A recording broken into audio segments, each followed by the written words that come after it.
بسم اللہ الرحمن الرحیم۔ یہاں چونکہ زیادہ تعداد علماء کی ہے، طلباء کی ہے،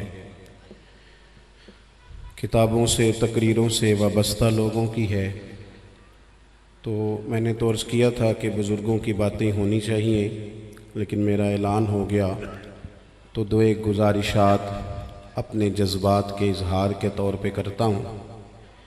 ایک تو بڑے ہی قابل مبارکباد ہیں حضرت قبلہ مفتی محمد شعبان القادری صاحب کہ بڑی محنت کے ساتھ، کوشش کے ساتھ، جد و جہد کے ساتھ یہ مشکل کام ہوتا ہے، تعمیری کاموں کو بھی لے کے چلنا اور تدریسی معاملات کو بھی ساتھ ساتھ چلانا۔ اللہ تعالی ہم سب کو اخلاص بھی عطا فرمائے اور ان کوششوں کو اپنی بارگاہ میں قبول بھی فرمائے۔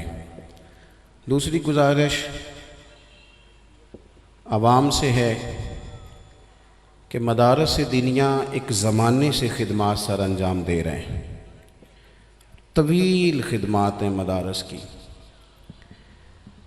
ہماری سوسائٹی کے اندر جو شخص چھوٹا سا کوئی آستانہ کھول لیتا ہے، تعویذ دھاگے کا کوئی کام کرتا ہے مذہب کے نام پر، اس کی طرف لوگ تیزی سے رغبت بھی کرتے ہیں، اور میں نے دیکھا ہے عرس نہ بھی ہو تو بعد میں میلہ ضرور ہوتا ہے، اور شہرت کا ایک لمبا سلسلہ ان لوگوں کے نام کیا جاتا ہے۔ چند دن پہلے میں امام المحدثین سید دیدار علی شاہ صاحب رحمۃ اللہ علیہ کے عرس پہ حاضر ہوا تھا۔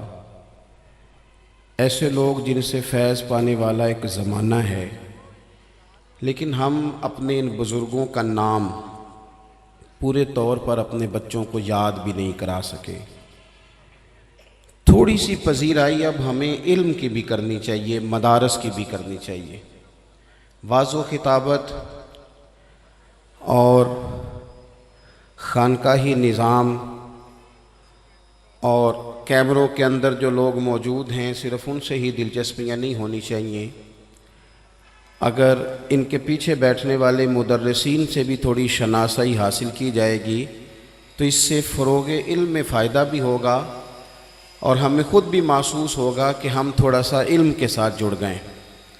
تو خاص توجہ کریں، آپ اپنے ارد گرد کچھ ایسی لسٹیں بھی تیار کریں جس میں آپ کو وہ لوگ نظر آئیں جو پڑھاتے ہیں اور صبح سے شام تک پڑھاتے ہیں، اور ایسے لوگ بھی ابھی تک موجود ہیں جو 18 گھنٹے تدریس کرتے ہیں، اس پر بھی ہمیں خاص توجہ دینی چاہیے۔ ایک گزارش طلباء سے، علماء سے نہیں، اپنے جیسے طالب علموں سے، کہ اگر کوئی شخص ویلڈنگ کا کام کرتا ہے تو لوگ اس سے یہی توقع رکھتے ہیں کہ ہم یہ لے کے جائیں گے تو وہ ویلڈ کرے گا۔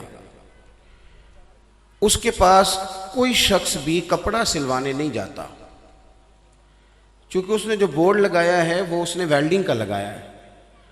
اگر کسی شخص کے نام کے ساتھ علم کا لاحقہ لگتا ہے تو لوگ پسند کرتے ہیں کہ وہ آدمی علم ہی کی بات کرے، وہ کسی کتاب ہی کا تذکرہ کرے۔ عالم علم کی گفتگو میں، علم کے تذکروں میں، مسائل میں لوگوں کو آگہی دینے میں ہی اچھا لگتا ہے، اور لوگ اس سے یہی توقع کرتے ہیں کہ جب ہم اس کے پاس جائیں تو ہمیں کوئی علمی بات ملے۔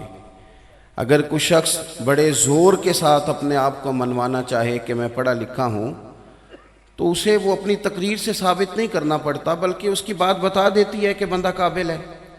تو اس لیے ہمارے بزرگ یہی فرماتے تھے کہ درسیات کی تکمیل کا مطلب یہ ہے کہ اب ہمیں کتابیں پڑھنے کا طریقہ آ گیا ہے، لیکن اب ہمیں پڑھتے رہنا ہے، جد و جہد کرتے رہنا ہے۔ جب لوگ ہم سے علم پائیں گے تو وہ خود بخود متوجہ ہو جائیں گے۔